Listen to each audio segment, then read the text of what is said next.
Well,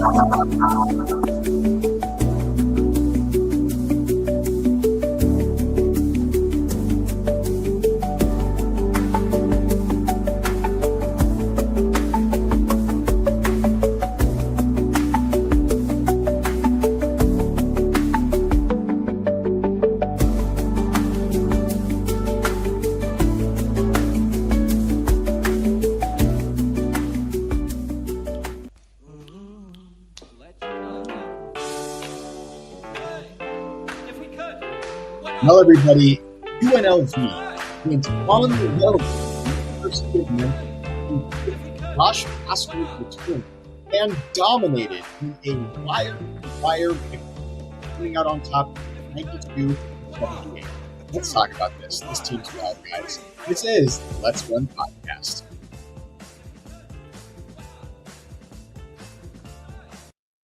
All right, everybody, welcome to the show today. I want to make sure I don't have any technical difficulties here as we have, looks like we have a couple of technical issues. So give me one sec as we fix those out. What a game, guys. What a win for UNLV. After starting out the season at, there we go. Looks like my microphone's going to start working here right now. After starting out the season at 1-2 with 2 home losses to teams that you were very heavily favored over, to go on the road to Memphis is just absolute and win in dominant fashion. I mean, UNLV was quite great. This is why losing to UT Martin in Montana hurts. Yeah, I mean, it does. It really does. But Michael Lafney says Jekyll. Yeah, definitely Jekyll and Hyde for a bit this year. Yeah, I mean, I think some of this was, I think Memphis actually played a very similar game that we did, like when we played Montana last week. Memphis's offense was fine. I mean, they scored 78 points, but UNLV was just, Memphis was overplaying the ball. I'll kind of break down exactly what happened. But like Master Rebel says, between the UNLV football team taking down Utah State in preposterous fashion and Josh Pastner with what can only be, in the most respectful terms, coined an FU game, taking down the University of Memphis in Memphis on the road. Just a hilarious outcome. UNLV goes up to number 105 in KenPom as the metrics have updated, which is kind of nice. I was hoping we'd be top 100 after a win like that, because Memphis coming into the game was a solid 54, and UNLV dominated them. But what a great weekend is absolutely right. A couple of guys we're gonna have to shout out in this pregame show, in this postgame show. Isaac Williamson, Howie Fleming. We're going to talk plenty about them. Quick couple questions. Will Miles Che stay next year the way Isaac is playing? Miles Che might go regardless of how Isaac is playing. Even if Isaac is playing bad, he might stay, he might go. It's just too unknown right now. It's not even confirmed that Miles Che is redshirting, but ultimately, we're still a little bit of a ways out. So guys, let's break down the game. UNLV comes out of the game. They start down in a 5-0 hole pretty early. Memphis getting some good shots to go. And then UNLV went on an 8-0 run, and they took a lead up 14-8. At the under 16 timeout, UNLV led 14-8, and they really it never got within 5 points after that. I mean, Memphis made a little bit of a push towards the end of the game, taking it down to a 9-point lead for the Runnin' Rebels. UNLV pushed that lead as high as 21. But frankly, just this game in general, winning like this in this type of fashion, just is remarkable. It was a wire to wire victory. I mean, UNLV was up 18-9. They stretched their lead in the first half. The lead got as high as, I believe it got as high as, so it got to 6 points in the first half. UNLV it got to 5 points in the first half. Sorry, excuse me. As the closest it ever was 29-24. After getting to 5 points, Howie Fleming kind of took over, hit a couple of free throws. UNLV ends up taking a 40. They had a 13-point lead at the half, if I remember correctly. UNLV took a 49-36 victory in the first half. Now in the second half, Memphis's defense did tighten up considerably. UNLV only had 5 points through the first 5 minutes of the game. Foul trouble continues to be a massive issue for this team. And And, Dre Gibbs Lawhorn was dealing with foul trouble today. He fouled out of the game. Jacob Benarby fouled out of the game. It's not that the team commits a ton of fouls. It's that the fouls are concentrated on very specific players, and the player kind of changes every game. It's not that everybody on the team is dealing with foul trouble. It's usually one or two guys. And you saw that today with Dre and with Jacob Benarby. Jacob Benarby, shout outs to him. I guess we can start kind of at the beginning of the game. Jordan says, wow, what a great brand of basketball. We found some identity. Absolutely. This team is even still a work in progress defensively, but offensively, this team has an identity. And Josh, I was listening to his media availability, and obviously I've talked to Josh a few times. Josh is very accessible. If you have questions about this kind of stuff, you can reach out to him. But this team, after that Washington scrimmage, if you remember, UNLV couldn't really score. I think they lost that game 76 to 61. Josh, as the season was getting going, said, we're going to be a better offensive team. We're going to work on our offense. We're going to work on our pace and our spacing. And some of that work that UNLV did on the offensive side kind of came at the expense of the defensive side. But you are really seeing a team that plays very deliberately, that punishes teams playing over aggressive on the defensive side of the ball. And ultimately, it led to a team victory that was very disciplined on the offensive side of the ball, outside of some stretches where UNLV was taking some ill-advised threes. Particularly, I guess I'll give the negatives kind of out of the way first. Josh Green had a pretty rough game. He and Dre didn't have a good game either. They were taking ill-advised threes. Dre played hard, but he can't stay out of foul trouble, man. I mean, Dre's a good player, and I want to see him stay out of foul trouble. We have Scotty King here. I think Scotty's a Memphis fan, actually. He says Memphis is ass. As a Memphis fan, yes, you are. Only team I'll watch is women's soccer. Fire the football coach, fire Penny, fire the Grizzlies coach. I refuse to watch another second of any of these coaches. Well, Scotty, certainly you will get no cynicism from me tonight. I get it's tough as a fan, and we definitely were not happy when Memphis came into the Thomas and Mack and beat us last season. And so, I think Memphis is still a great school that has a lot of great things going for them, and some of the Memphis fans are awesome. But rough days for Memphis for sure. We're going to try and celebrate this win from a Running Rebels perspective. Howie and Isaac played hard on the road. Love to see the Rebels run. Yeah, I guess let's talk about first. Let's go to the box score here. And let's go to the box score, present my screen so we can talk about how individual players played. Here we go. Share screen. Here we go. Howie Fleming Jr. Goes for 25 points. 8 of 11 from the field. Did go 1 of 5 from 3. He has not been a outstanding 3-point shooter to start the season. The Rebels haven't really needed him to be, but teams are definitely going to be sagging off of Howie as the season goes. So that 3-point shot is going to need to be at least a little bit better than it has been to start the season. 6 of 7 from the free throw line, a 123 offensive rating. UNLV, he had 12. Guys, listen to this. Howie's rebounds, a lot of times offensive rebounds, you can kind of juice up your numbers a little bit. Howie had 12 defensive rebounds. That is way more than any other player in this game. Howie was big. He was physical. This style of Howie being our primary point guard, I think isn't super sustainable, mostly because Howie only had 1 assist to 2 turnovers tonight. But Howie was outstanding tonight, and I believe he played outside of the last minute basically the entire game. Howie didn't come off the floor. He did have 4 fouls too, but he was on the floor the entire game. Shout outs to look, I know that there's going to be some criticism of his game a little bit tonight, but Kamani Hamilton played a really controlled game tonight. I was a big fan of the things that Kamani was doing on the floor. Obviously, being 0-4 from 3-point range isn't great.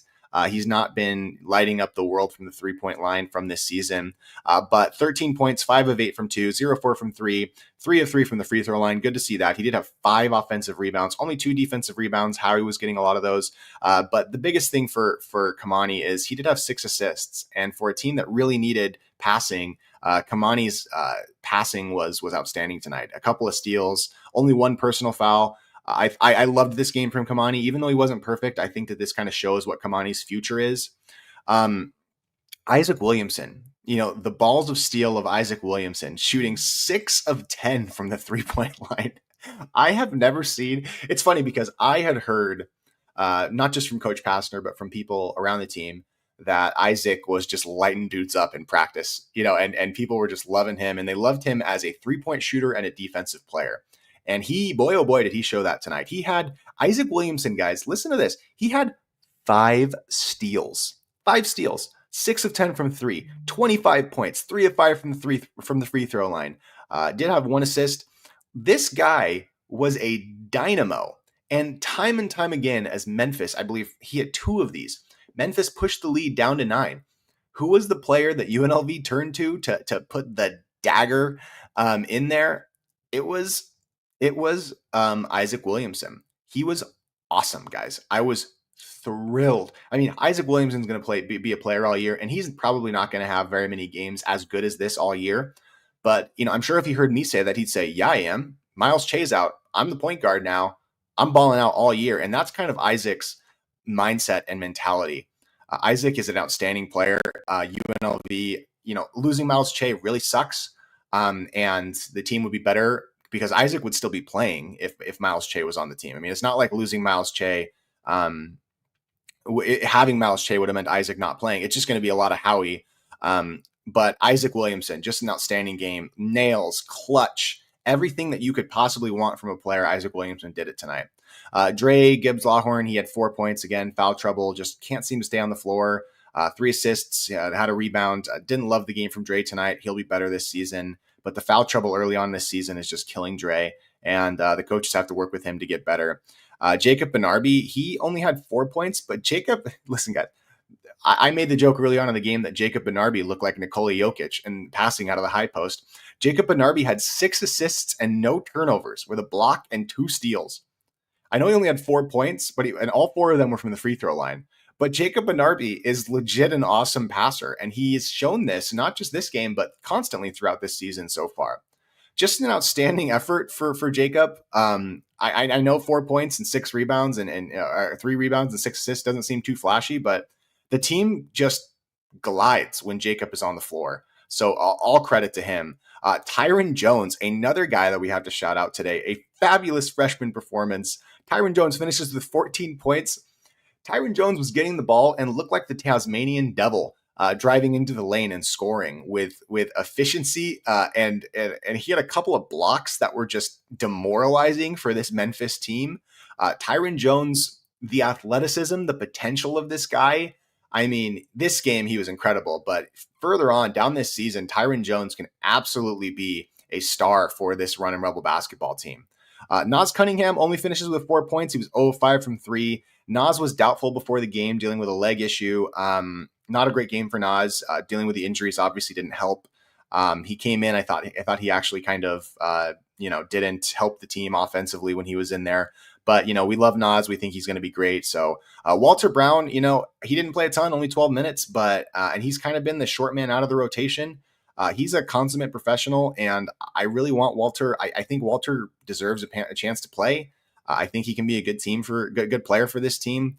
But he did come in and make some good plays late, and I'm hoping that Walter Brown can be a part of the rotation. I really do like him. Al Green, not a good game. Came in, took a really bad free throw, took a really bad 3-pointer. Did get a rebound, did get a turnover as well. So not a good game for Walter Brown. UNLV scored 1.15 points per possession. That is scorching the nets. 67% from 2. Again, this was a horrific Memphis defensive performance, but UNLV deserves credit for that too. Again, this game reminded me exactly of what Montana just did to the Runnin' Rebels at the Thomas and Mack last week. Very kind of flip, a brand new team playing at home, not with a ton of confidence. Not great stuff. UNLV didn't even shoot the ball from 3 particularly well, only shooting 26%. That's rounded up. They were 80% from the free throw line, so that's great. Their offensive and defensive rebounding percentages were solid. Assist percentages, not bad. 19 assists to 14 turnovers. I mean, 14 turnovers is a lot, but Memphis was, when you have 13 steals and Memphis was playing such an aggressive style of on-ball defense, it didn't end up costing the Runnin' Rebels. Memphis with their really high pressure off and on ball defense, especially early on in the game. This is kind of what got UNLV into an offensive rhythm. Uh, UNLV was back cutting Memphis. I mean, and this was again, I thought Josh made several really good coaching decisions in this game. Benching Al Green, who's just doesn't quite have it right now. I'm not saying Al Green can't be a useful player for this team, but right now he just doesn't quite have it. And benching him, I think, was a good decision. And I thought, Josh basically taking advantage of the Memphis defense for pressing and playing such tight on and off ball defense. And, UNLV was back cutting him. And guys like Tyron Jones and guys like even, I think both of Dre's baskets were a product of cuts to the basket with passes from Jacob Benarbi. If Jacob can stay on the floor and pass the ball, if Tyron can pass the ball, if teams are going to play this aggressive on, I think there's probably not going to be as much of a off ball pressure. I think teams will see that Memphis failed in trying to press all five players at all times because it really opens you up to back cuts, which is how UNLV got a ton of points this game. And so I would expect on-ball pressure especially when Howie Fleming, who's not a natural point guard, he has played point guard, but he's not a natural point guard. I would expect teams to continue pressuring on-ball really hard against the Runnin' Rebels, but pressuring off-ball like Memphis did tonight just seems like you're setting yourself up for huge issues. I will say that the absence of Laji Dembele was good for the Runnin' Rebels tonight. Not that Laji isn't a good player who can't do good things for the Runnin' Rebels this season, but Laji just doesn't seem like he's 100%. And I think his defense is really hurting this UNLV basketball team right now. Obviously, Laji's a good offensive player and smart guy, experienced, but he's just a step slow. I mean, Laji's just slow, and not being on the court tonight was definitely a good thing for the Runnin' Rebels. We hope that he is healthy for the St. Joe's game. I would love for Laji to be part of the rotation. I just want him to be healthy and moving better than he is right now. I think that the Runnin' Rebels benefited from having faster players on the floor tonight. So that's kind of a breakdown of the Runnin' Rebels performance. Let's jump into some comments from you guys. Looks like I had that one comment. That was a team win. They came out and played like the game was not going to be handed to them. Absolutely. That was a Josh Pastner win, man. I mean, Josh wins games like this, and he deserved it, and he was awesome tonight. Credit to coach, and credit to the players, and credit to Isaac and Howie especially. And then shout outs. And then again, I thought Kamani played well tonight as well. Scotty says, good for UNLV as a Memphis fan. I'm choosing to find other ways to invest my time and money. Memphis is really on the crapper on the sports scene. I love Memphis. I wish that UNLV and Memphis were in the same conference. I would love that. I think that the basketball would be fun. But you got this, Scotty. You don't abandon your fandom. It's okay, but at the same time, do your thing, man. I'm not going to tell you how to be a fan. The only thing they need to clean up is shot selection. Move the ball after you get a good look for a better look. Yeah, I mean, the Rebels could have scored 100 points in this game had they played a little bit crisper in the second half offensively. I feel like they got a little tight as they developed a big lead. And they were kind of just trying not to lose the game. And their shot selection kind of suffered because of that. So yeah, I mean, keep moving the ball, keep attack the rim. We're not a great 3-point shooting team right now. I don't know if we're going to become a great 3-point shooting team, but I would just say keep moving the ball, attack the rim. What's the best win weekend so far, this weekend or last weekend? I like this weekend more. Last weekend we had the Chattanooga win and the Colorado State win. This weekend we had a crazy upset where UNLV was 10-point underdogs on the road at Memphis and comes in and wins by 14 or 12 or something. And yeah, I mean, just outstanding. Guys, please don't forget that Isaac, not only did he score, but he held Memphis's best player to 6 points. Yeah, Isaac was a dog tonight on both sides of the floor. I heard a broadcast. Yes, Isaac was the defensive player of the year in California, and Isaac was a part of a team where five of the players on that team for Isaac Williamson I think all 5 of them went to D1 colleges. The players need to buy in and build upon this win. Absolutely. It does. Noah says it does seem like Laji doesn't have a great feel for the game, and it felt like there was more ball security on the offensive side. Laji has good. I don't know if I'd say feel. It's just he's just not healthy, man. Like Laji just isn't moving right, and so obviously there's some issues there. Let me make sure I'm not missing any comments here. But guys, I mean, just an outstanding weekend for the Runnin' Rebels, an outstanding weekend for UNLV football. These are the kind. Again, I had my heartfelt post after that Montana loss at home, and I get asked by people, why do you care so much? Why do you let this sports team, determine your mental health. And the reason is because when you're this invested and when you have a podcast and when you have the community that we have as a Run and Rebel group, wins like this, wins like the Utah State win, the level of catharsis and just fulfillment and just like fun that you get from that is something that people that are just casual sports fans that, they don't get to feel that. And we do. So I think it's a night where, we're going to play in the Players Era tournament. We're going to play a good St. Joe's team. There's going to be some losses ahead for us for sure. But enjoy tonight as a Run and Rebel fan. Enjoy tonight as a palate cleanser for that 3-game homestand.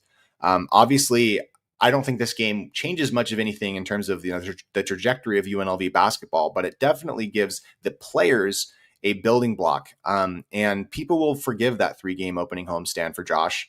Because it was his first 3 games, and because as long as they're playing well in conference play, people will come. They need to play well in conference play, and so we don't have that many home games for the next month. But I think that they can build on this game for sure. Daryl says, I would love to see the players run the baseline more when teams go 3-2 and 1-3-1 zone. Yeah, especially Tyron and Kamani are very good in the baseline attacking a 1-3-1. I would love to see that as well. Tyron, Isaac, and Nas could absolutely be awesome pieces for the future. Yeah, there are great pieces on this Run and Rebel team. New Mexico loss was our gain with Williamson. Yes, if in case you didn't know, Isaac Williamson was actually a New Mexico commit, decommitted from New Mexico to come play for the Run and Rebels after Richard Pitino left. He was a late pickup. Isaac Williamson was not a guy that we had early on in the offseason. So 25 points. I think it's working out pretty well. And just awesome pickup for the Run and Rebels with Isaac Williamson. So guys, I'm going to cut it a little short today because we had a long broadcast after last night. But guys, what a weekend! What a fun win! And UNLV with it's kind of funny. UNLV with that UT Martin loss has easily one of the worst, besides the Hawaii Pacific loss that Boise State had. UNLV with the worst loss in the Mountain West this season. And yet UNLV also has the best loss, the best win out of any team in the Mountain West this season so far. And that just kind of tells you a little bit of the topsy-turvy times that we have as UNLV basketball fan. Maybe we can get some more ESPN games after that performance. Well, the thing is, the only reason we were on ESPN is because Memphis has a deal. The American has a deal with ESPN. So we won't be getting on very many ESPN games. We play our games on CBS Sports and Fox. Running Masshole, good to see you, brother. Fresno versus USC Upstate was bad. Yeah, that was not a good win. But Fresno's worse than we are. So I don't, you kind of expect that from Fresno, who hired a basketball coach, kind of the Tony Sanchez of Mountain West basketball. Fresno's basketball program is down bad, man. The Hawaii Pacific loss for Boise State, still easily the worst loss out of any of them. But I really thought that the computers would penalize Boise State for that loss somehow, and that didn't happen. So I guess we'll see. But guys, shoot me some DMs. Let me know your thoughts. What a great win. It's something that, it's not something that's going to turn around UNLV basketball in one night, but it's something that the players and the coaches can build on to build confidence. I must be off, but I appreciate you all checking out the show. You guys have a wonderful night. That was great. Good to see you, Steven. Take them where we can. Appreciate you guys. Let's have a great week and let's run.